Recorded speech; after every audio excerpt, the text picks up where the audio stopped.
Hello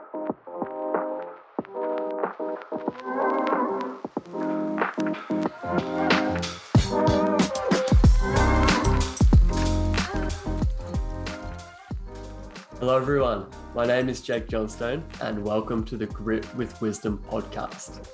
This is the podcast that aims to delve deep into the inner psyche and the mindsets of mountain bikers from all aspects of our sport in order to help you understand some of the tools, the tactics, and what it takes to push the boundaries of our sport from a mental and emotional perspective.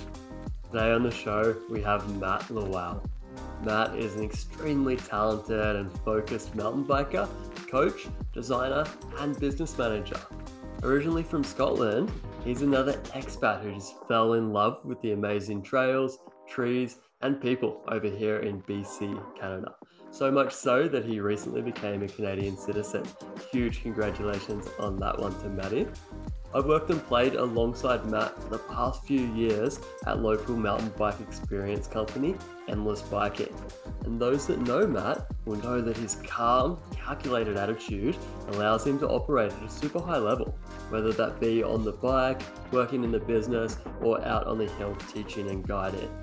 I've been lucky enough to learn an insane amount from Matt over the past few years, and I'm super excited today to have the opportunity to share some of those secrets that he uses to set the scene for success. So with no further ado, let's give a warm welcome to Matt Lowell.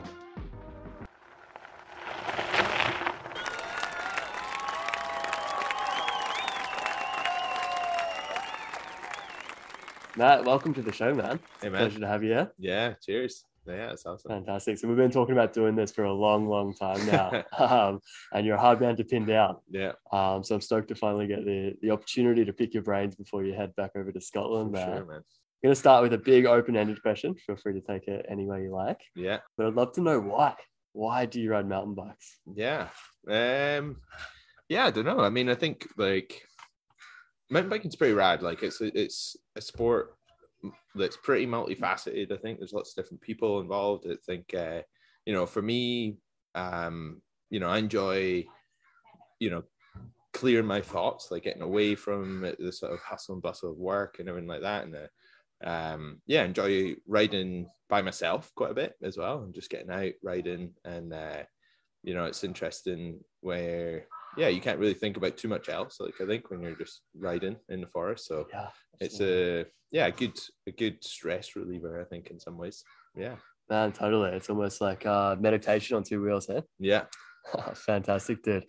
So you grew up in Scotland. I'm curious, what was it like growing up in Scotland, and when did you start riding bikes? Yeah. Well, I mean, I think stuff got, probably more sort of serious or like more like dedicated into it about maybe when I was like 15, something like this. Like I had a friend called Ross who ended up riding at a pretty high level on the road and on the velodrome and stuff like that. And but he also mountain biked as well, so it was interesting. We would get out and go for big rides and stuff together. But then I'm the youngest of four boys, so certainly the guinea pig off of all the jumps and pushed by my brothers anyway, I think, to be riding further and faster at a younger age compared to them. So they're a good starting point for getting into it all. Yeah, man, that is awesome. Growing up with four brothers there, did that make you competitive at all? Yeah, well, three older brothers, and then I'm the youngest. But I don't know. Like I think, I mean, where I grew up, we were pretty remote. Like we didn't have any neighbors. We weren't in a village or that, so it was literally just after school. It would be me and my brothers, and we'd be come home, dump our stuff, and then pretty much immediately get out on our bikes, and we'd be outside. And I think it's less competitive relationship, I think, with them, but more just like healthy challenges to be riding, doing this jump, doing this drop or whatever, and things like that. So I think we had a pretty good sort of relationship between us that it wasn't too competitive, right? Absolutely, man. I think that shows in your riding today. You're always looking for progression. Yeah. Always kind of thinking about what's next and how you can get better. So that's awesome. Such a good start you had there. And I know, we've been working together for the last 4 years or so now, Yeah. At local company Endless Biking, which has been absolutely awesome. We've had so many great conversations and I've learned so much from you. One of them that really sticks out for me is a conversation we had around kind of why who we ride with is important, or why, choosing our riding buddies wisely is important. Yeah. Can you speak a little bit on that? Yeah. I mean, totally. I mean, for me, it's interesting the vibe of a ride. Like and it's interesting saying like why mountain bike, like why do I ride? I think it's like, I want to get away from stuff, but it's like it's ultimately it's super fun. And I think for me that starts with who you're with, like who are you actually riding with, and the vibe that then that sort of collective then creates. And it can sometimes be like, like a vibe that's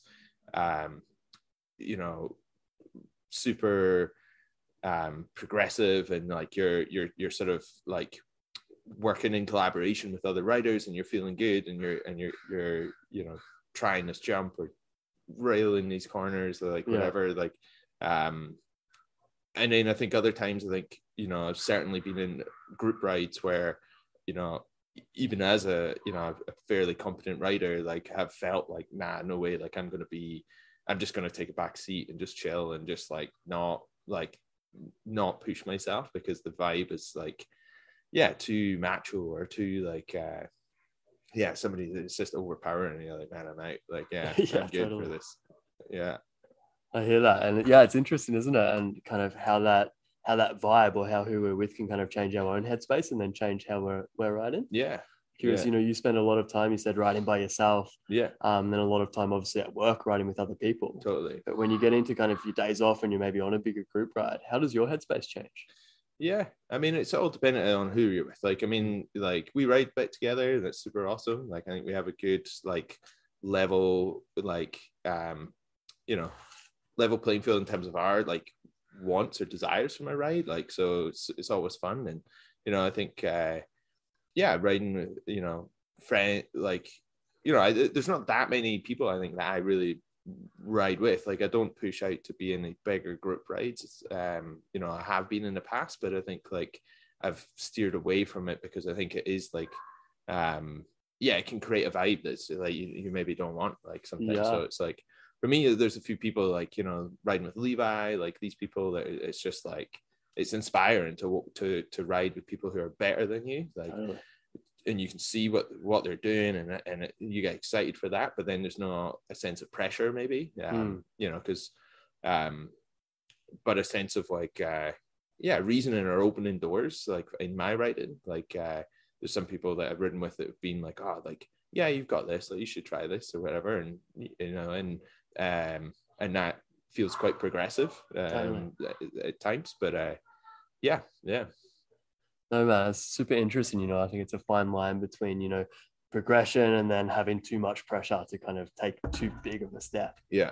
So that's awesome to hear how you kind of manage that. Yeah. Or like some people have like a different reason for why they're there. Like for me, I ride for fun. Like I want to have fun.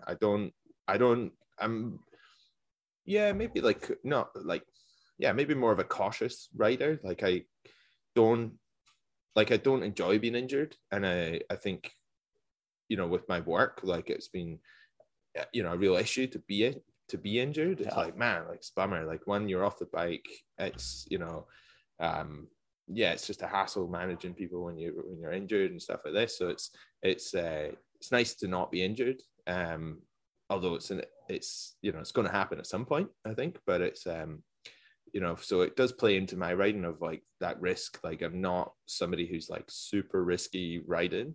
I'm definitely pretty calculated. But there's certainly some group rides or people that you ride with where the mental space that you can get into you'll be open. You're quite stoked to like push your riding a bit, and like it feels fun, it feels safe, and it's pretty rad. Like for sure, I totally hear that. How often would you say you're kind of riding in your comfort zone then? If we could put it into a percentage, how often would you say you're kind of pushing that barrier versus just kind of riding where you're comfy? Yeah, I think for me, like it probably ebbs and flows. Like I think for the majority of the year, like where like, you're riding a lot for work, so you're teaching, you're guiding, and then the rides that you have are like maybe more focused on just like getting out, enjoying like fitness, like trying to stay fit, enjoy the rides, and not necessarily about like making leaps and bounds forward in your riding. So for me, like, yeah, probably within my comfort zone, like quite a lot, like I think, but certainly, like, 25% of the time, maybe. Yeah. Like, okay, cool, like let's try something, let's get out there. That's awesome. Yeah, it's always a question I like to ask people, because I think it's, it's different for everyone. Everyone's kind of got a different reason to be out there. Yeah. Some people are out there solely just because they love the feeling of pushing themselves and stepping up and up and up. And others are out there, just to kind of clear their head, enjoy nature, have a good time, or to socialize as well. So, it's cool to hear. I'd say 25% is a fair bit. Kind of a quarter of your rides out there pushing it. It's certainly more than me. I like to ride in my comfort zone a lot as well for the same kind of reasons. I like to ride all season and not spend half my season injured. Totally. So it totally makes sense. I know, like, when we're out there, we actually had a really interesting conversation when we're out there kind of pushing each other, trying out some new features a couple of months back. And you kind of described this process to me that you have for cataloging past rides and features so that you can use them as reference points for new trails. Can you speak a little bit on that? Yeah. I mean, I'm a really visual person. Like, I like to, visualize how I'm going to ride through something and things like that. And I think something that helps me is being able to take like a mental photograph of a feature or section of trail that you've ridden in the past, and be able to sort of reference back to that when you're trying to ride something new. Like, can I ride this? And I like to, even when I'm teaching, I like to help people move away from the idea of reliance on hope. I hope I can get through this. I hope this is going to work. And it's like, well, let's move away from hope and let's use this tool, and this tool physically to get through this, but maybe mentally as well. We can also use these reference points to sort of tug from or pull from and be like, that's something that seems doable, or I've ridden something very similar over on this trail. And it certainly helped me, like, so removing some of those unknowns. Can I get down this? I'm not sure. I hope I can. You're kind of saying, I know I can get down this because I've rode 3 other things that are similar. It's like the likelihood of being able to get through this seems really doable.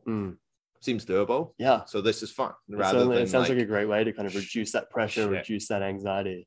And then ride, nice and loose. Nice and ride the way you want it. But totally, because I think there's certainly times in the past, or not too many, but times for me in the past where you're looking down something and you're maybe on that group ride where there's like 4 guys and gals that are just like cruise down a section, and you're like, shit, like I need to just, and then you're not in the right headspace because you're just like, I need to catch up, I need to go, I need to like, and it's escalating, like, rather than you're just looking at stuff, okay, cool, confident, riding down through. And maybe I'm a thinker, visualizer, but also I need to think through something rather than just just go for it, see how it runs.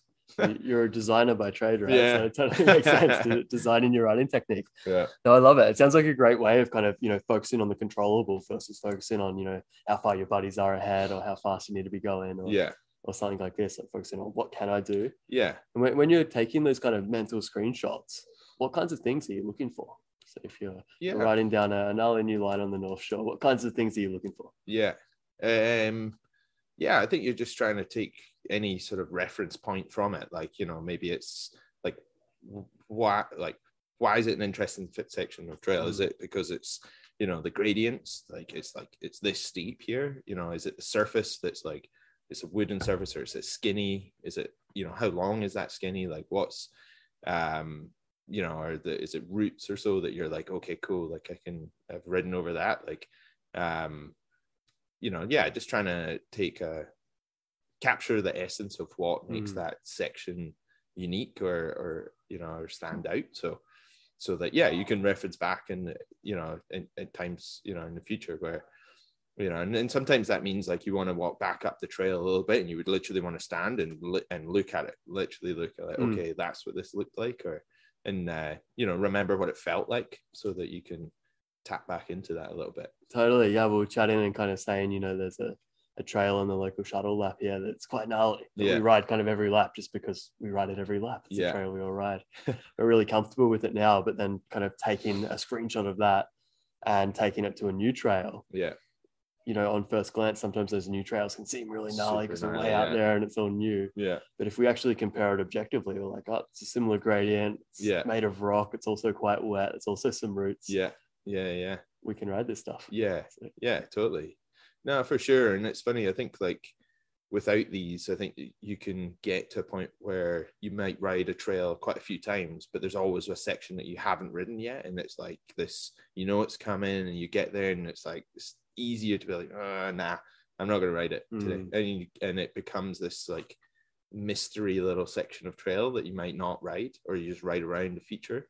And that can happen a lot. Like you see that on like Espresso or something with like Big Smooth, like people ride around it because it's just this like gnarly section and they just ride around it because they ride around it. Yeah, totally. And you know, on first glance, it's what's going on. It's high up in the air. It's really skinny. It's a roll down. There's a corner afterwards. Totally.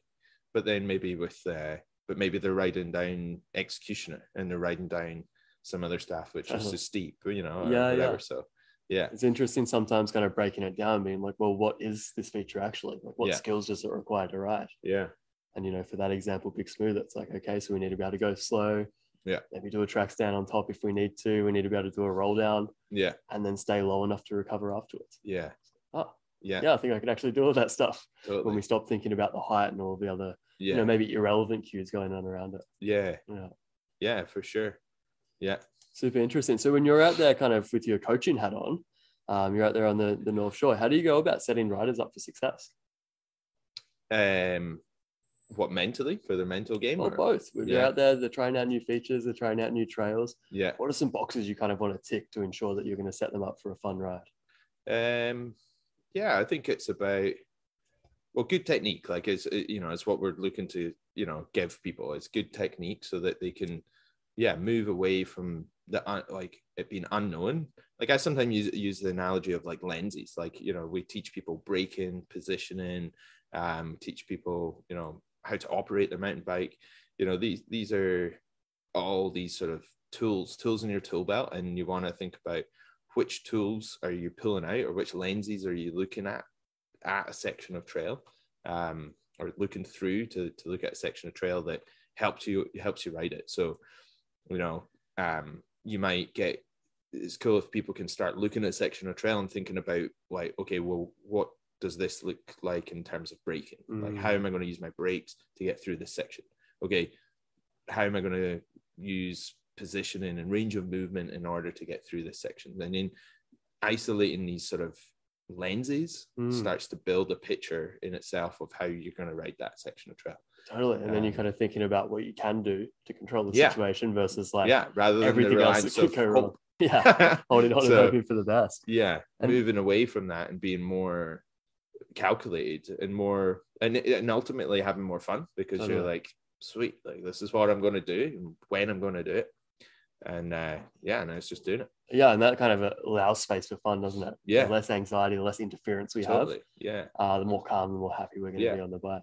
And how many of these different lenses do you think, you know, people or yourself can effectively look through at one time for one feature? I mean, ultimately, I think it gets to the point where you need to ride. You're going to ride. It needs to come naturally, I think. So whether like when you're actually riding, you're sort of able to isolate things out, but maybe it's more before, like when you sit the bike down and you're having a look and you're building up to riding something. That's maybe where you're looking through these lenses. And then when you're riding, it's like it's go time. Like there is a point where you need to switch and you need to ride through. So you may be trying to pick the most important one, maybe even if it's like this is heavily reliant on good braking technique. Like let's just focus on that one aspect. Or if it's positioning, like I need to be able to like do a really good roll down here, or whatever it is. So maybe one. That's great advice. I ask because like I can't think of any more than like 2 or 3 things when I'm visualizing a feature, or else it's too much. It's kind of information overload. And I don't think about anything in enough depth to really have any meaning. So totally agree there. And this could be similar, but for yourself, when you're out there riding, maybe you are pushing yourself a little bit, finding yourself, you know, in a bit of a challenging situation. Do you have any kind of key principles that you personally use for operating in an optimal state of mind? Well, it's funny. Like a ride the other day, we were riding down, some trails on Frome that, like I'd ridden a couple times before, and they're steep. It's off the map, and it's like, it's pretty steep and pretty deep in there, and it's I think coming into that, there's a few things that like that day that were working quite well for me. I think the vibe of the ride was cool. Like it was a good vibe. It was no like ego, it's no pressure. And then also the pace of the ride was quite good. It was actually pretty slow. Like we were going down some short trails pretty slowly, given time for people to look at stuff, like be like, oh yeah, like try this and that. But then also not so slow where you're overthinking things. Like So for me, it's nice to look at something. Okay, cool. This is the lines where we're going to go, and learning to trust your gut a little bit, or trust that instinct of like that's okay. That's what I'm going to do. This is how this is going to work, and let's do that. So trust is a huge part of it, isn't it? Yeah, I think without trust, we can have the best process, the best skills, the best bike in the world. But if we don't actually trust ourselves to physically ride the feature, we're not going to move. Totally. Go anywhere. Yeah. So being able to look at it and take away like quite quickly, like, within the first 10 seconds of looking at something, you're probably going to make that call of, am I riding this? Am I not? Yeah. And there's many factors why you might choose to ride it. Factors where you might not. Like, is everybody ahead of you, like way down the trail, and they're like, and you're like, nah, I'm just gonna leave this. Let's just go, like, or is it something that people are stoked to look at and pick apart and work out what's going on. So for sure. And when you're kind of standing there at the top of features, picking them apart and thinking about how you might ride them, how long would you say it typically is between like when you're like, am I going to ride this? And then when you get to either the yes or no decision point? Yeah. Sometimes not long. Like sometimes, it's like seconds, 20 seconds, something like this. Yeah. Like sometimes I'll be like, and sometimes it'll be like a hard no, like, nah. Like, and, sometimes I think it can quite quickly be like, like, that's cool. Like, this looks cool. Like, absolutely. I think I can see myself doing that. Then I'll maybe spend a bit more time like actually really thinking about it, maybe walking or checking out traction, like how much traction does that have, like, okay, not much here, like, okay, cool, a little bit more there. So thinking through a bit more in depth, but it's pretty quick, I think, sometimes. That reminds me of one of the analogies you use when you're out teaching, but I'm sure you use it in your own riding as well, kind of dividing the trail up. And can you kind of talk us through that analogy there? Yeah, totally. Night tour progression sessions. A little bit of lunch here, a little bit. You gotta walk us through how that works. Yeah, I think it's interesting. I mean, this is something which through Endless, like it's we're encouraged to teach in terms of just breaking the trail into manageable sections, whether it's easy bits, hard bits, points in the trail to really burst and put down power, and other points to rest, or whether it's just trying to pick apart like other parts where you have more traction, less traction, whatever it may be. But it's important to break it down into smaller sections, because it's too easy, I think, especially here on the shore, where the trails from if you look from the start to the end, are super gnarly. Yeah, totally. But if you start breaking it down, you can start to see like there's these little, safety points or little easy points along the way, whether it's uphill or downhill. Yeah, it's almost like, where's my next point of safety? Like, where can I brake? Yeah. Where can I have a micro break before thinking about the next steep? Absolutely. Just get tall, relax a bit. Okay, cool. Yeah, and breathe there as well. Go through that's to a the huge next one. Yeah. So often we accidentally hold our breath on the really hard bits, which is probably the worst thing to do. So it's like, all right, where can I relax my nervous system before? Yeah, and enjoy it again, like, because you're supposed to be shitting yourself the whole way down the trail. Yeah, for sure. Exactly right. And it's interesting kind of using that technique going up as well. I know I still tell people to this day, it's one of the most important things. Yeah. I was taught by you when I moved here to the North Shore. Yeah. I think it was my second ride. We were climbing up the climb trail on Mount Seymour. Yeah. And I was kind of like, oh, wow, what have I got into? It's all hard. Yeah. All I was seeing was the hard bits, it's roots, it's rocks, it's switchbacks, it's steep. Yeah. It's hard. And you kind of said to me, hey man, just look for the easy bits and chill out and don't pedal. That was it. Stop. Just stop. It could not have been more valuable, I think, to this day. It's like easy bits, hard bits, rest, recover. Totally. It's made everything else so much easier. Yeah. So. No, it's cool. Yeah, it's funny because it's too many folk just going all the time and clipping pedals and just like puffing themselves out, and then it's like mountain biking's hard. Well, damn right it's hard if you go hard the whole we're kind time. of on the red line to ancient boys. Try and manage it, right? And relax, and exactly that. So we talked about kind of your mindset or your state of mind for setting up for a steep North Shore trail. Curious, you've told me lots of good stories of being out on missions with your brothers in the Scottish Highlands. Totally. Does this state of mind, does it change for when you're out on like an all-day mission? You're not sure when you're going to get home. You're not sure where your brothers are taking you. Yeah, totally. Yeah, I don't know. I mean, the mental game with that is, I don't know, perseverance, man. Like riding with Dave is always an adventure for sure. It's going to be, 4 times longer than you think, and you're going to be carrying your bike 20 times for sure. So it's definitely like long adventures, and it's super fun. But for that, I think technically I think I'm a better rider than my brothers. I can ride at a higher level, so we're not getting into maybe terrain that's pushing like the boat, like like I'm pushed by people here and stuff in BC. But I think like it's a different type of mental game. You gotta be mentally prepared to be out there for a long time, and totally, and almost like okay with not being okay, totally, not just with the unknown. Totally, absolutely. Where are we going? Huge. And I'm sure elements of that kind of transpose across to when you're back here riding on the shore. Maybe riding down a new off the map trail or something like that, and you're like, what's down here? I don't know. Interesting, man. It's good experiences. And in terms of like setting yourself goals and getting better out there on the bike, how do you go about setting yourself goals that are achievable, challenging, yet fun at the same time? It's funny. I mean, I think, there's certainly times where it'd be good for me to probably set more goals. I think there's times where I think I'm like, just, riding and just enjoying riding there. And, but there's certainly, goals this year, like riding like Squamish Enduro, stuff like this. Like these are all things I haven't done in the past, like doing any enduro races and stuff, and that was a cool goal because it pushed me to like think about fitness, like riding longer, riding further, getting some big days in and stuff like that. And I think it's I don't know, like whatever floats your boats in terms of like a good challenge, like something that's cool, instead of always stepping it up with the technique or riding steeper and steeper, harder and harder terrain. Like, hey, why don't I step it up in the fitness realm or endurance kind of thing.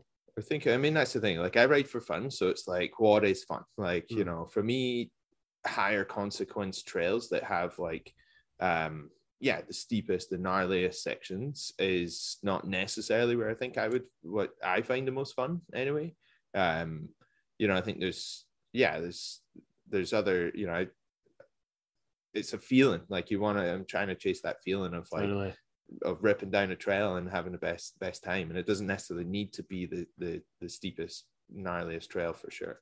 Have more fun elsewhere, I think, sometimes. Yeah, for sure. Have you got any favorite trails here on the shore that are kind of right in the fun zone? I don't know. I mean, like our ride the other day was pretty sweet. I mean, absolutely, it's like I mean, it's like Dempsey, Braemar and Frome, lower laps around in that zone, super fun. I ride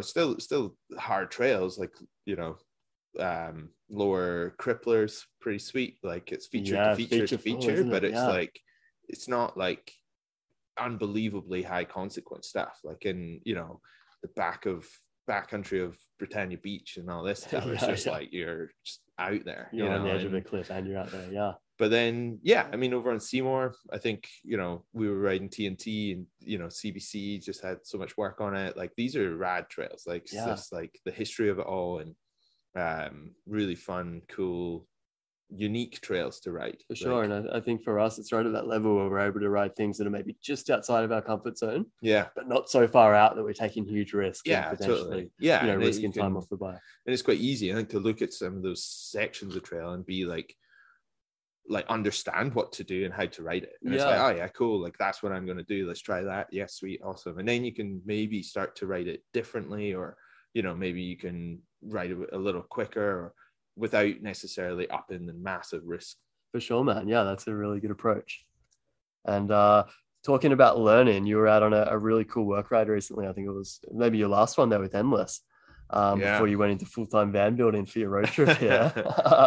You're out on this Rocky Mountain free ride camp with Thomas Vanderham, which was all for youth. I think they were 12 years or so. Yeah, average age was around like 12, 13 or so. There was some 15-year-olds, but mostly around 12. And yeah, amazing. Super fun day. Like awesome to see the kids riding, like unbelievable riders at that age, and unbelievable sort of context that they're just growing up within. Like, and they don't, not that they don't realize it, they just don't know anything different. So it's amazing to be like, wow, like you have such a cool network of trails and sort of resources, like, like Endless and tapping in with Rocky into like riding with Thomas Vanderham. Like, 12 years old, they're riding with Thomas Vanderham. And they're pretty cash about it. And it's just like, this is the normal. Yeah. Like riding black trails on the shore is their normal. Yeah. It's just their backyard. I mean, it's ridiculously stoked to be there and all that. And they, appreciate it, but it's cool. Like it's what a place to grow up. Absolutely, man. That's unreal. And good on you. As like coming from a guidance perspective, what was kind of the biggest thing you took out, or the biggest thing you've seen, the kids doing, maybe something they could, learn from, or maybe something they taught you? Yeah, totally. I think it's interesting riding with a mix of ages, and I think you do see, riding with like quite a contrast between riding with youth to adults. Adults, we have a lot of baggage, we have stuff going on,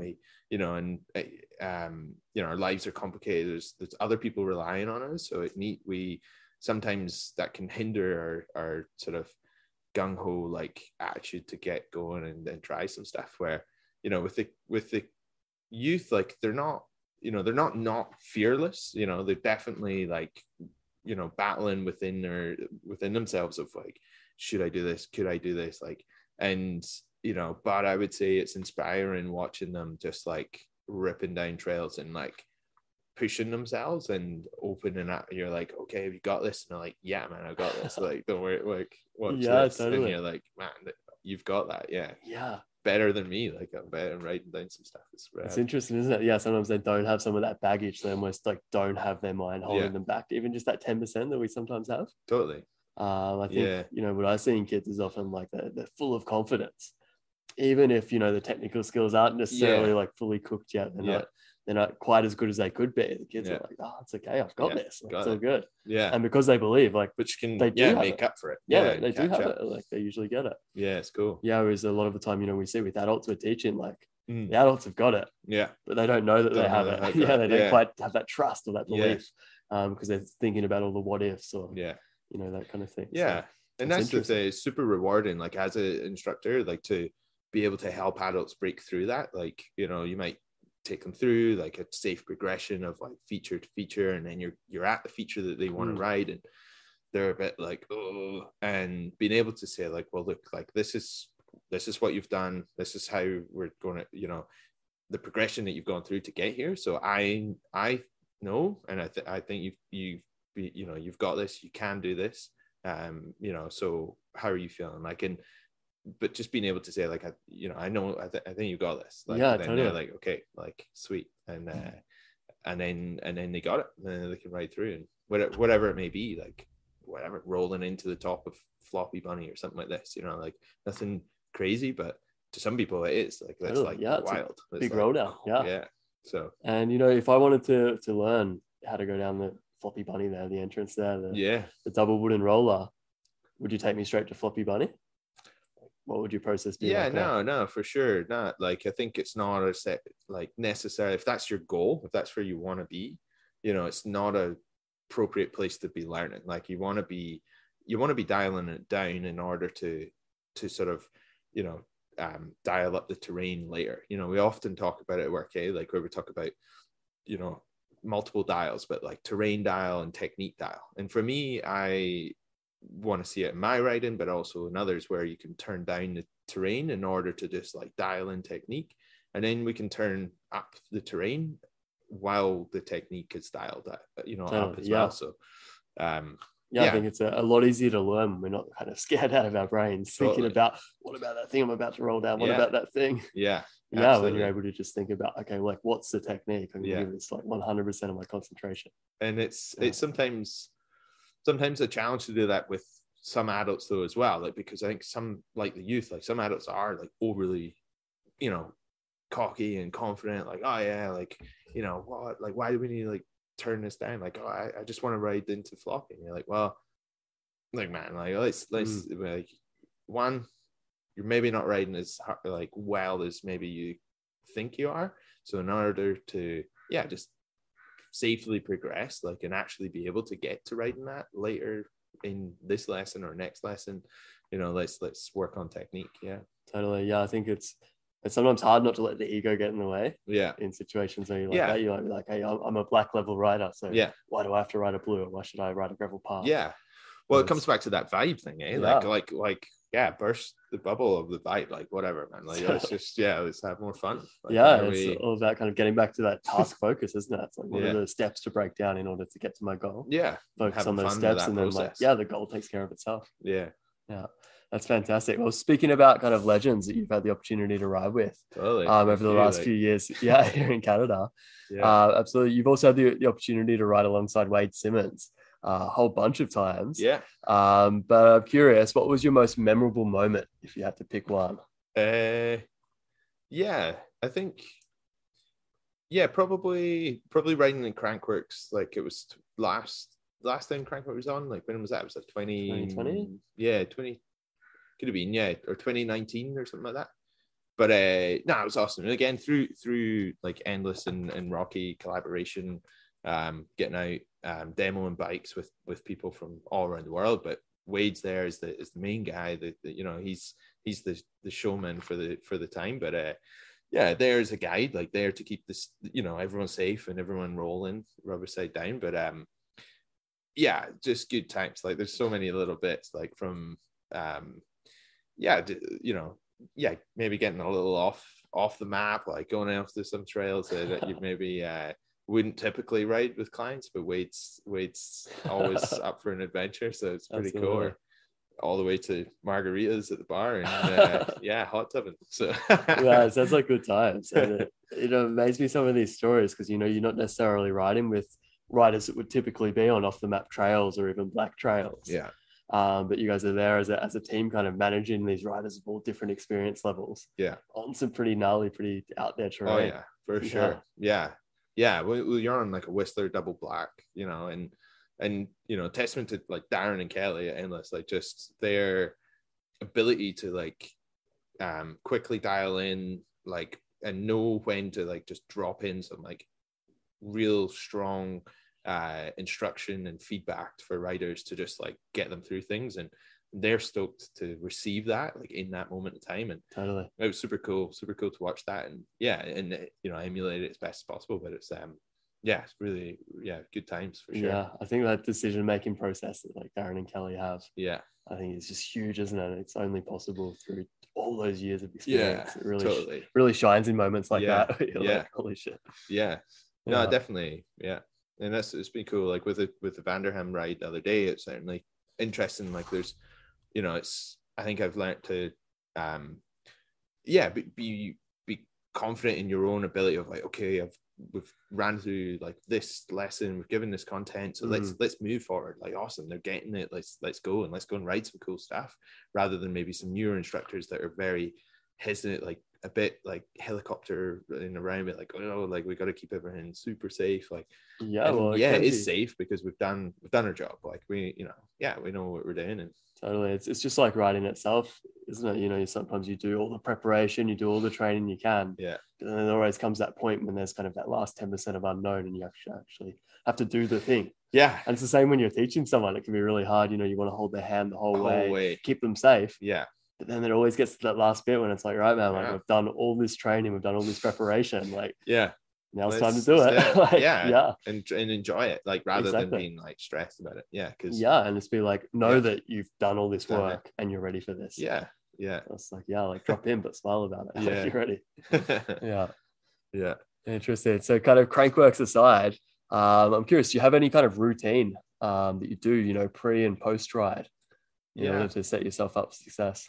Yeah, I mean, I think like the best rides I have, I think, you know, physically getting prepped, like, you know, like eating well, hydrating well, but then doing a warm up, like actually warming up physically. Like, you know, I'm not a super fit guy, but you know, I can easily ride all day on the shore or whatever. But it's like, for me, like taking the time to like maybe climb, like I'm living in valleys, so pedaling up to Frome, like it's, you know, you might pedal for 45 minutes, just like at a slower pace and just like actually warm up. There's been some rides where we've dropped straight into stuff like really quickly or like really abruptly into like massive climbs, and yeah, just like derails the ride, I think, immediately, and it can be tough like to get back on. So taking the time to like physically warm up for sure.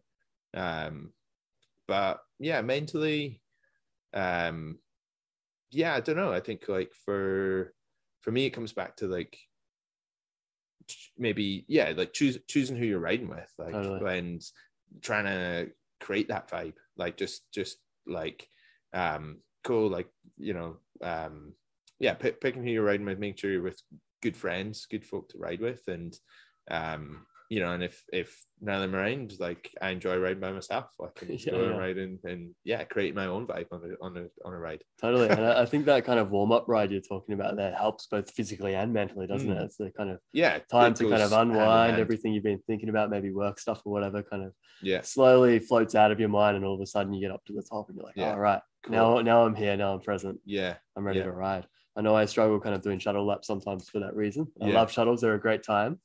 But sometimes I get to the top and I'm just kind of all over the place. And it can take a lap to be like, oh man. And we're usually dropping, you know, straight into steep stuff because we're at the top of the mountain. So it can be tricky compared to climbing up. By the time you're there, you're like, you've been riding for an hour or so. So you're well and truly warmed up.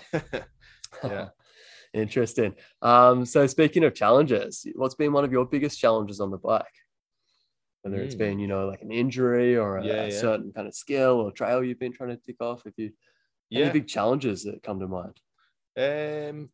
Yeah, I think for me, like, you know, skill wise, like getting in the air, like I think is one of the biggest challenges for me. Like, you know, I think technically, you know, I can feel more comfortable riding through technical sections of trail than I can going down a jump trail. Like, you know, I still enjoy getting in, like, in the Whistler Bike Park and all this and stuff, and hitting some jumps, but is for sure where I feel the most like daunted, for sure, like rolling into some bigger jumps. So yeah, I think that is a constant goal, and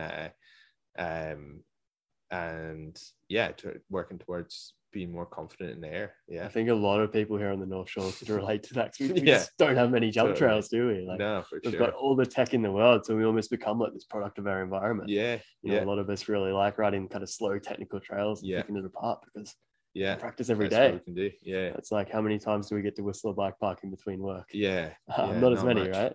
No. So in terms of kind of working on your jumping, what have been some ways that you've kind of worked on that or managed to progress over the years? I think you know, it was super cool, like taking the PMBI level 2, like taking the air course. You start to build like context around how you would like teach jumping and drops and stuff to others. So that in itself, like, you know, inevitably sort of feeds into your own riding.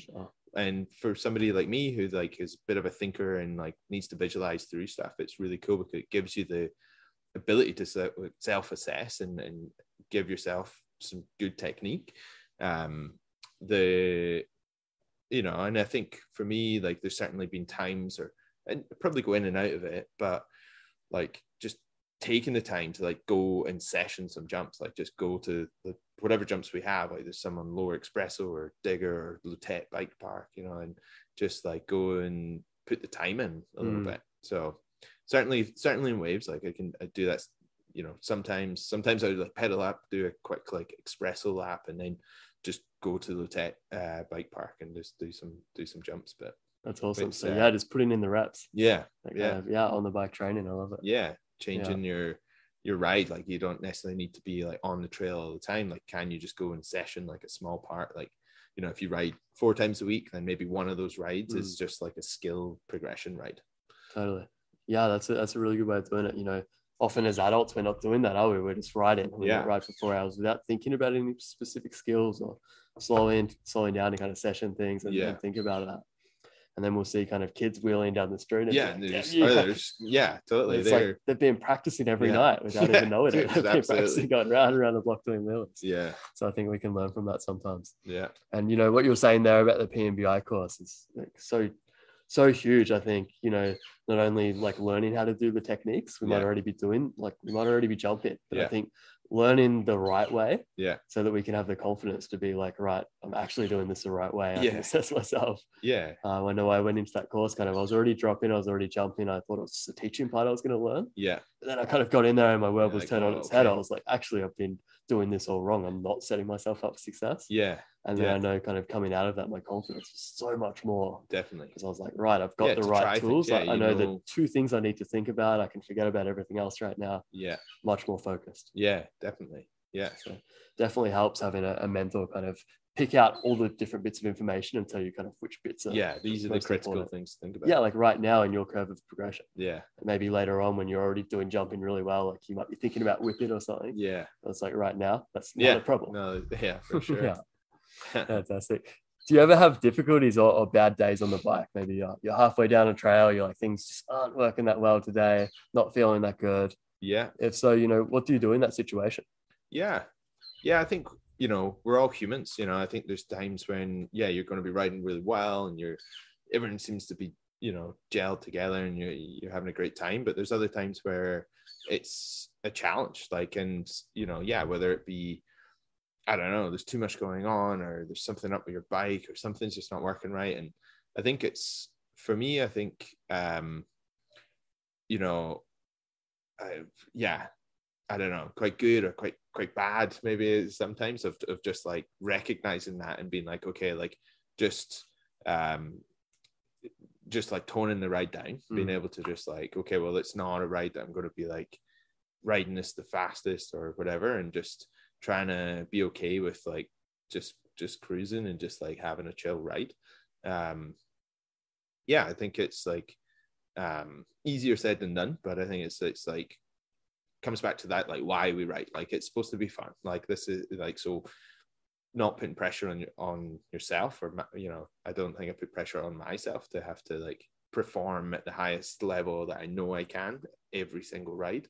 You know, it's good to do that sometimes, like, hey, like, okay, like let's have you know, ride the best you can, like sometimes, but I think it's not human to be at that level all the time. So I think being okay with that. It's a really important thing to be able to listen to your body and kind of say, okay, like today's the day I'm going to push myself. Feeling good, the stars have aligned. And then those other days to just be like, hey, I'm really not feeling it today. No particular reason, but like that's okay. I know there'll be many more. And you may not be like at the start of the ride, like, okay, like let's have a great day. Like you're always going to be saying that, but it's like in the ride, you have to just be like acknowledge what's happening, and it's just like, you know, seen it with friends, like, you know, sometimes like you're like they're just having an off day as well, and it's like they're getting pissed off, and you can see it in the ride, and you're like, like look, man, like, you know, we know you can ride that feature, man, but like don't worry about it. Like let's chill and let's just have fun. Do you have any kind of techniques you'll use yourself to kind of maybe snap out of cycles of frustration or snap out of kind of negativity on a ride? I mean, I'm not sure really. Nothing stands out as such, but I think try not get there. Like, totally. First place, maybe, like, try and minimize that interference in the first place. Like frustration. Like, why frustration? Like, what? Like, we're here for fun. Like, why are we getting frustrated on a ride as such? But how about on one of these long rides with your brothers when you're like, okay, mate, we're meant to be back by dinner time. What's going on? How do you kind of handle that? Just keep pushing forward. You know, without well, it makes me think like one of the last rides we would maybe, I don't know, it was a 12-hour ride. We were 6 hours, 5 hours, like furthest point away from where we started, and the rear triangle of the bike I was riding with snapped. Jesus. So we're now the furthest possible 5 hours away. And we used an inner tube and zip ties. We pulled the inner tube as tightly as possible and wrapped it around the frame. It's pretty gnarly brake, so it like locked back together. Yeah, mechanicals don't get much worse than a frame snap. That's pretty much as bad as things get. Just enough to be able to like put weight on the bike, enough strength just to roll, through, carry it. And we ended up taking a completely different route right along a loch side, and we were passing bikes from one to another, like hiking our way along this sort of rugged cliff edge bit. And it was tough, but like I think in those points of time, like you've got no other choice, man. Like this is what is happening. You don't have cell reception, and it's what's happening. So there's no two ways about it. It reminds me of that old saying. It's like, well, we're here now, we might as well enjoy it. Totally. Yeah, it's pretty funny. Yeah, it might be a few hours of silence and just like, we're just going, but totally. Well, good stories to look back on anyway. Yeah. Well, what makes you passionate or gets you motivated when it comes to biking? I think it's these stories, it's these past experiences that that you can look back on and have like so much fun. Like look where bikes have brought us. You're all the way from Australia, I'm all the way from Scotland, and like we meet here, we met so many other cool people, and it's pretty awesome to see that the bike is not just a vehicle for getting down the trail, but like for meeting with communities and getting to rad places. And it's pretty cool. So I think it's motivates me, certainly looking towards like this summer, is like the sort of unknown of where we're going, who we're going to be meeting, whatever, these sorts of things. But I know it's going to be rad. Like it's going to be cool for sure. Yeah, man, that's awesome. Great answer. I can see the passion in your voice and your face as you're talking about that. And maybe you can explain for the listeners here, like, what are you up to right now? You're totally pretty exciting times ahead, right? Yeah, it's been a big change for sure. So it's like 8 years or so there with Endless, and so big decision to make. But we're ultimately moving back over to Scotland in the fall. Deciding to take 2 months, maybe 2 and a bit months, just to try and travel in BC, like see parts of BC that we haven't done so far, and get up further north, get up to Williams Lake and Terrace, Smithers, these sorts of places. And it would be it's going to be really cool. So buying a van, doing van life for a couple of months, and trying to sort of integrate into some of these communities and do some cool stuff along the way. That's fantastic, man. I know you've got a pretty dream set up there in the works in your van with a couple of bikes under the bed. Totally. Tell us, what 2 bikes did you decide to take on this trip? Trying to hit the 2 ends of the scale, and I'll be riding the Rocky Mountain Altitude and then the Element as well. So fantastic.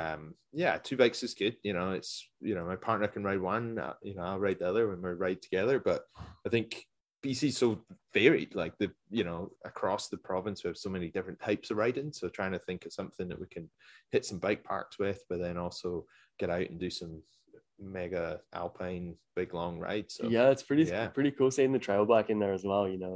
These days it's so often we're all riding like big 170, 180 mil bikes. Tell us about your ride. You got this Element all rigged up the other day, and it's all the shame basically. Trying to see what it's capable of. I mean, 47k across Frome and Seymour in one ride, and ending at Deep Cove Brewery. But like it's remarkably capable. It's pretty rad. Like riding Dales, and these sorts of trails, and so going down some solid black trails.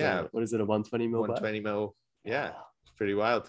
Stock cross country tires too, right? Yeah, totally. Well, it comes with them, so I don't know. Rocky's trying to stock them, so why not run them? See what it's about. Well, that's cool. It's kind of homish. It's not all about the equipment, is it? It's like, well, you've got a solid set of skills. Yeah, totally. So sometimes you can get away with maybe a little less suspension, maybe a little less grip on the tires. And or changing the sort of lens you look through, like riding Dales, riding these sorts of trails, but probably not as fast as on the Altitude. But it's certainly fun, like for sure. Sounds like a rad day, dude. Yeah. Well, I'll tell you what, over the last 7 years or so at Endless, you've had the opportunity to work with so many mentors, and I'm sure you've taken in so much. Yeah. But if you could pick any one bit of advice that a mentor or maybe a workmate has given you, what would it be? Like a best bit of advice or thing you just really took out and remembered? Oh, geez. Tough question, eh? Yeah. I think, that's a hard one. Yeah, I think like riding wise, I think my feedback consistently from like Darren and stuff is to have like more boing in my riding. Okay. So Yeah. trying to, it was interesting, like flipping from SPDs back to flats like about 2 or 3 years ago, and just really thinking more about my feet and trying to like push through the trail, pump the trail more. That's been something that I've been like, cool. Like if I can, take a bit of advice from Darren, like sweet, yeah, let's for sure. But yeah, I think there's lots of advice. Yeah, lots of little things along the way. It's hard to pick out something precise, but yeah, for sure. And it's interesting. Sometimes those little things aren't little, are they? Yeah. Like something like, more boing in your riding, Yeah. which probably means nothing to the untrained ear, but for yourself, you're like, that's been cool. huge. It's made a big difference. Yeah, or it gives a focus. Yeah, to have more fun. I mean, it makes you a more active rider, doesn't it? You're giving more input to the trail. Yeah, totally. Yeah, that's fantastic. And I know kind of lessons wise, we're often in the shop there, kind of bouncing ideas, bouncing lesson plans off each other. Yeah. I'm curious, seeing as though we're here talking about the mental side of things today, if you were to deliver a lesson on the mental side of things for mountain biking, so it's a regular kind of intermediate rider, what kind of advice would you want to include in that lesson? I think probably touch a little bit like on like what we're saying about with like these, like visual cues. I think it's interesting to have them break down features, like focus on these lenses of like the what to do, when to do it, how much to do it, these sorts of aspects, trying to really focus in on what you can do, what the feature actually is, like how much traction there actually is, like base it in reality rather than in the sort of like whirlwind of like voices or sort of images of like, well, I'm going to fall down there. Like, well, no, like let's look at what we can do. How can we do this? Like the more practical side of riding. Totally. So it's like, what can I do in the present versus like what could happen way out here in the future? Yeah, I think so. Yeah. So focusing in on. What about if someone's kind of focused on maybe a past event, maybe they've had a crash or had a bad experience with woodwork before or something like this? Yeah. What are some things you'll do there? Well, I think toning it down, like tone down the terrain. Like let's go look at maybe some of these things. Start to build that picture of what that actually, like what woodwork can be like again. Maybe it's about toning down the terrain to dial up technique and sort of be okay with taking a step back in order to go forward. For sure, yeah. I think sometimes it can be a difficult thing to do, in our riding. For like, I sure, used to be here, I just want to be back there again. But it's like sometimes we do need to take that step back. Like kind of like doing rehab. If we break a bone or something like that, sometimes we need to build our strength back. Before we go the same way to the gym. And people are okay with doing that. It's physical injury. There's and they have to do it. But with that, mental injury, even myself, like there's times where I've crashed and like not come back, like really not that confident, and it's like being okay with just like getting out, getting some mileage, trying to tone the terrain down to just turn up technique again and go from there. Yeah, totally, man. Really wise advice there. Yeah, that's awesome. I'm sure there's loads, but what has riding taught you? I think like confidence in your ability, for sure. The confidence in what you can do, whether it's be like ride 47k by yourself on an element, like or whatever. It's like sure, like leave in the morning, come back later in the day and have a good time. But confidence in that, confidence in in yourself is what you can achieve. I think it's a real like self-esteem builder, like really, like as people, it's like there's a lot of stuff that can get us down a lot, but I think mountain biking is a sport which is like can build self-esteem, like builds a good healthy self-image, and ultimately pretty rad sport for building people up. For sure, dude. And a great way of kind of connecting with people from all walks of life as well, isn't it? And kind of becoming more confident, just talking to loads of different people as well, because you're naturally surrounded by them. Mountain bike's pretty cool for people, wacky bunch of folk, but, absolutely pretty fun. That's fantastic. So kind of digging into your head a little more here when you're riding along, I'm curious kind of what your inner dialogue looks like, or whether you have any kind of favorite mottos or anything like that you'll say to yourself to kind of keep yourself grounded while you're out there. Yeah, going down the trail. Yeah, I don't know if there's anything like particular. I think there's times where I certainly think about like, and we've talked about it like in terms of like our breathing, like trying to like actually breathe, like, but there's no like motto. Totally. So there like might be times where like I, like just like looking ahead, like get your eyes up, or or so even just a couple of words there, like breathe or get your eyes up. Yeah, totally. And just like okay, like you got this, like if you've just like gone through like a bit of a wild section, it's like okay, like reset, let's chill, like, okay, cool, back in. And when you talk about kind of pressing that reset button, like what are you doing? Are you breathing, or like you're taking a moment off the bike? Like, how do you reset? You may, I think for me it's like just reminding it, like if you like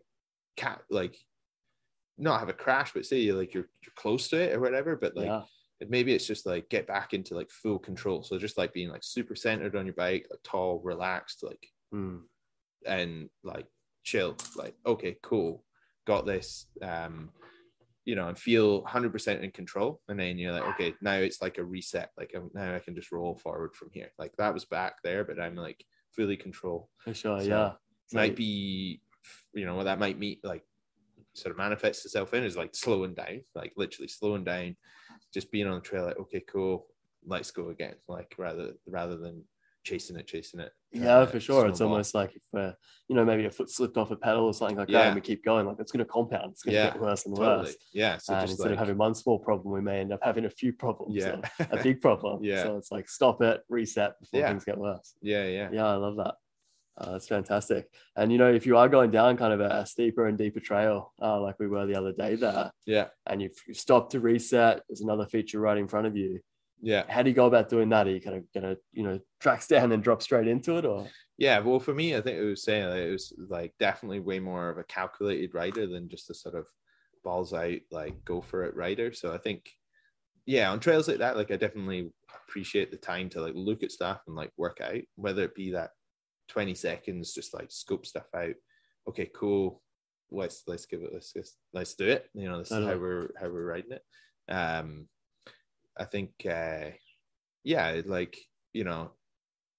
if you can keep that good vibe going, like then it's it's easier and easier. You're not chasing it. You're not having to like fully reset yourself or try and like put things in the past to focus on the things forward.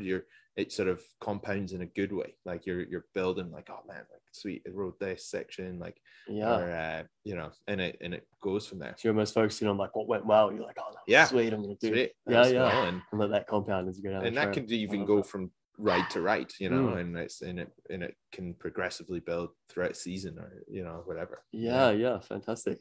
Do you have any way of reflecting post ride on maybe what went well and what you could improve on? I don't know. Well, a beer, maybe like we're doing now. No, I think it's probably could do more of that, but like I think it is an interesting point to like think like back on rides, like what what went well, like just to capture those moments, like these visual cues, these visual pictures, but like just like like what went well on that ride. Like I know I find like conversations with you after a ride super valuable, whether we're having a beer together or not. Totally. Just like talking about like what went well, what didn't, what are we going to work on next time. And I think that's cool because then you go into the next ride already knowing almost like, oh, what's my goal for this ride? Or like what went well, so what can I go into with no hesitation? What can I go into with confidence this time? Fantastic, dude.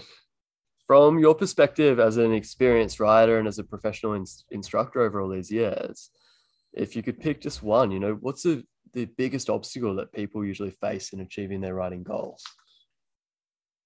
I think it can differ from different people, obviously, but like, I think, we work a lot with a lot of like intermediate riders, people who have pushed and ultimately plateaued in their riding. So I think like a challenge that people people see is that yeah, I don't know. I mean, I think a lot of people like don't have much time necessarily to like really invest like we do. Like we're pretty lucky to be able to like ride for a living and teach and guide and get out ride personally a lot as well. So it takes a bit of time, and people want results really quickly. Like, so I think you know, where it's cool, like, you know, as you know, like where we get to ride with some people for, you know, 4 sessions or something like this, so it's private or group or whatever, but it's a little bit more time to be able to just like slowly like absorb stuff, get out there, do some riding. It can take a bit of time. So I think the challenge, like physically, mentally, like is different for different people, I think, but like things that's a common thing is the want for like immediate results really quickly, and I think people need to be okay with it being a bit of a process. Yeah, it's so interesting. I think so true. I've never had that answer before, but kind of as you're saying, I'm like, yeah, totally. Like often, you know, we want the results overnight, and I'm the same as well. I'm like, I'd love to be better at jumping. But I still haven't given it the time it deserves, so it doesn't happen.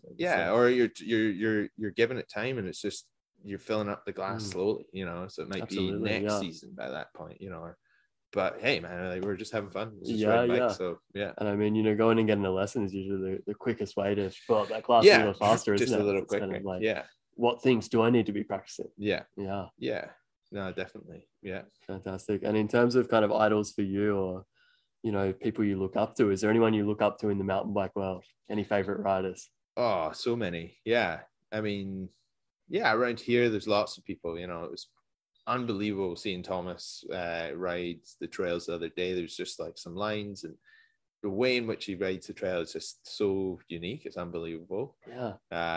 You know, I think, you know, like in our friends group, you know, I think Levi is a rider that I look up to, not just like in his riding, but he's also his ability to like create a safe space in order for other people to progress is like awesome. Yeah, certainly felt it myself. Like, you know, when we're out just riding, just me and him, and he'll be riding through something, and you know, without turning on his sort of full-on instructor hat, he'll have you riding through something, like, and it's super cool. It is, isn't it? Yeah. But really, like, it's got a really good way of like reducing the pressure and just being like, hey, we're just hanging out here. Yeah. But if you want to try check this out, like, exactly. like, and but yeah, and then other stuff, like I think there's some pretty wild riders, like, you know, Lowell Wilcox from Anchorage, like as a rider, she's in the gravel like adventure biking world, but it's like she's an unbelievable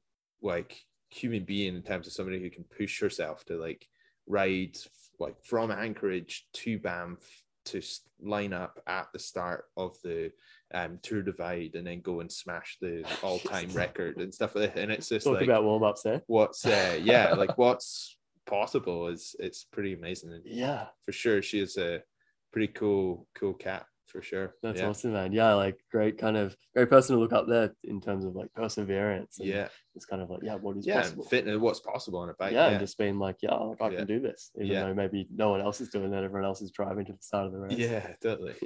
Yeah, that's pretty awesome. And I'm going to be respectful of your time here and let you get back to van building in just a second. But another question I wanted to ask you, we've had this conversation a lot about kind of progression and talking about coaching people and our own riding as well. And I know you've got this idea of kind of incremental progression, which is a really cool way to think about, you know, our progression as a rider. Can you dig into that a little bit? Tell us what you mean by incremental progression. Yeah, I think, I mean, as I was saying, like, you know, like one ride can compound and sort of feed to the next, but then, you know, I think seasons to seasons, like you want to be setting some achievable goals and working towards them, just taking the time to enjoy the process. Like it's mountain biking is hard, like it's tough, totally. Man, there's a lot going on. It's physical, it's mental, like there's so many aspects to it. So it's how can we you know, recognize what we need to work on or what we could work on, and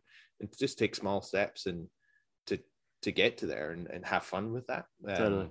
You know, like, you know, for me, like learning manuals, for example, is something that, you know, I know that we're both like would be loving to like do better manuals. And for sure.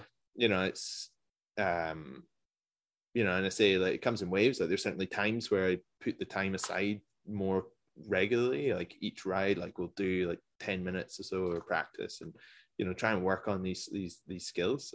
Sometimes do less of it, but enjoy the process, like, and not getting frustrated that you can't immediately overnight like be like as good as you can. For sure. And that's a good example there as well. Us learning manuals, we're not kind of going all the way up to the top of Mount Seymour and manually down the road like some of our buddies Totally. do. Yeah. It's like, you're like, man, we're going awesome. to the dog park down the road in the grass to try and learn to start with. Yeah, totally. About breaking it down, taking those little steps. Yeah, enjoying it. Yeah, exactly. Having fun with it. Yeah, just like, have fun with it. Being okay with turning the terrain back and maximum skill. Yeah. No, totally. That's fantastic, man. Well, I've certainly enjoyed this. I've touched on so many interesting things, both from, your riding experience and your experience teaching. Yeah. As well as kind of being able to teach with some of the best in the business as well over the years. It's pretty rad. But what's the biggest takeaway out of everything we've talked about that you hope listeners can kind of take away and learn from this conversation?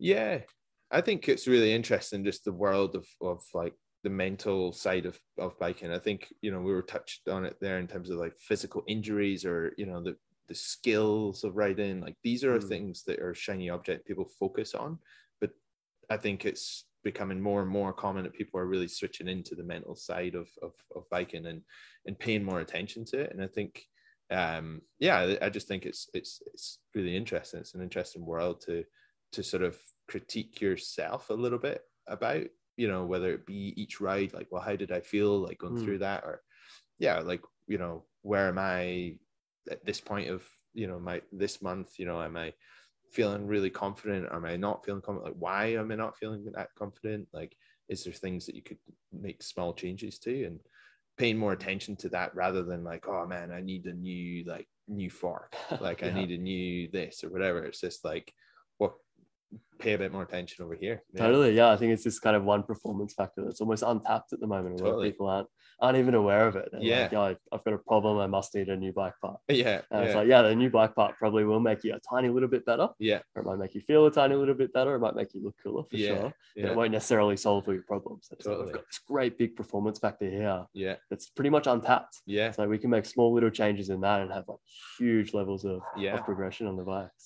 And then like, how can we create vibes that are fun, like for people, like in group rides, or have empathy for maybe like what you're saying or how you're acting on the trail can impact somebody else's ride. There's I think it's something like, that mental side, like is obviously for ourselves, like how are we feeling, but like what are we doing that can impact on other people's, and are we making the best vibe possible for other people? For sure, that's a really good point. It's it's something that we obviously we should be doing, like as much as possible, making it as fun as possible. We often get clients at work, don't we, that have just been like dragged down the hardest trail on the shore for like their first couple of rides, by a friend or by a partner or something like that. And like, mountain biking's terrifying. That's why I came for a lesson. Or it's no fun. So like, it's like, like, what? Like you're totally, you're in the wrong place. Exactly.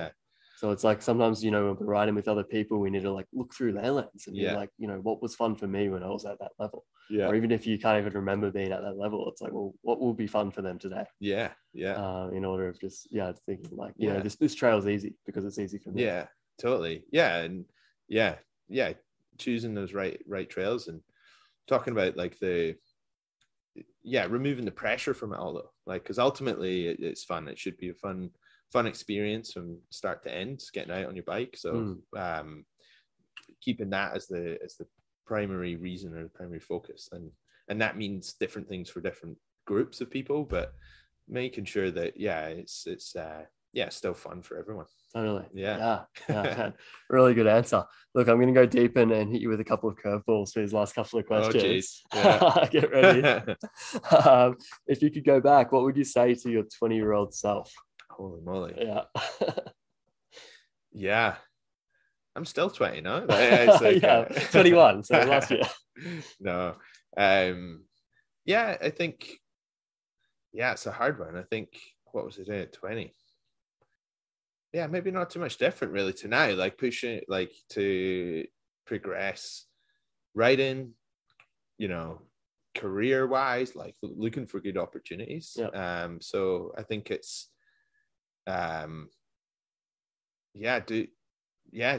do more, do as much as you can, ride Fantastic. with new people, do as many things as you can. Yeah, taking those opportunities. Yeah, for sure. Love it, mate. Good answer. Good answer. And looking ahead, where do you see yourself in 10 years' time? Yeah, well, yeah, I don't know. I mean, I dream would be like, just becoming a Canadian citizen last year would be awesome. Like having some sort of like hybrid thing where you're like living in Scotland, but ultimately still connected to the community out here in BC. And maybe teaching, guiding, doing some cool stuff in Scotland, but then maybe a few trips and stuff over here in BC now and again. And fantastic. that'd be pretty sweet. Man, that sounds like the dream. Yeah. I'm excited to see you make that happen. Yeah. Oh, that's awesome. Well, man, thank you again for coming and sitting down in my backyard here. It's been an absolute pleasure kind of digging into your brains and recording some of this stuff. Yeah. I know, we've been having these conversations for the last 3 or 4 years now. Yeah. And I've been, picking up bits and pieces, but it's so cool to finally just be able to sit down and ask you all the questions in my head. So thank you, man. Cheers. Yeah. Fantastic. Well, happy travels around BC this summer. And, I'm sure we'll see you out on the trails. Yeah, definitely. Take off. Oh, for sure. What's up, guys?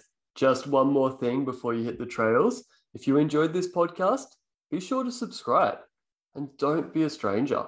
I'd love to hear from you about any topics or particular episodes that you enjoyed, and even about any mountain bikers that you'd love to hear me have on the show in the future. You can find me on Instagram at the_mind_mountain. This podcast, mountain biking, and mindset are all things that are very, very close to my heart. So I feel super grateful to be able to share these conversations with you. Thank you all for listening. That's all for now. Big love to you all, and I'll see you next time.